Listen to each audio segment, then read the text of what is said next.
Never buy a product based on the promise of future software updates. Buy it for what it is right now when you buy it. That's been the golden rule for forever. But yet, here we are.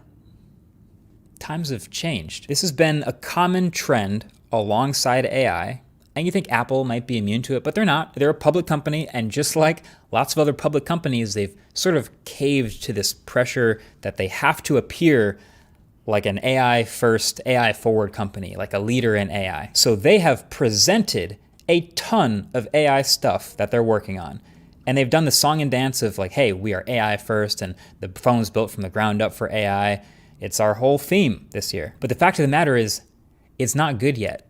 It's not. That's actually not even finished. If it was, they'd be shipping it. But it's in beta, and they're still working on it, and they'd rather keep working on it than ship it to you now. So, how do we square this? Do we even square this? You remember the Rabbit R1? The Rabbit was a little AI in a box. Pretty classic 2024 product. When I reviewed that Rabbit, it was basically useless. Like literally almost none of the functionality was working as it shipped. And so I said so in the review. Same with the Humane AI pin. Really, really, really bad product, missing almost all of its functionality. Worst product I'd ever reviewed for now. Both of those products have started to get some updates since I reviewed them. But again, I can only review what's in front of me. Like I got that thing in the mail just like real customers are going to get that thing in the mail.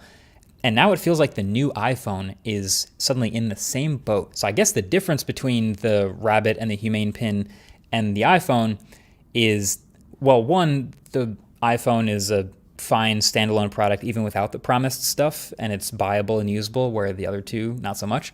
But two is that Apple, at least now, has some element of a track record of developing and shipping things that they promised, where Humane and Rabbit didn't. So you could argue there's some dimension of trust to this, and that Apple is really leaning heavily on how much you trust them.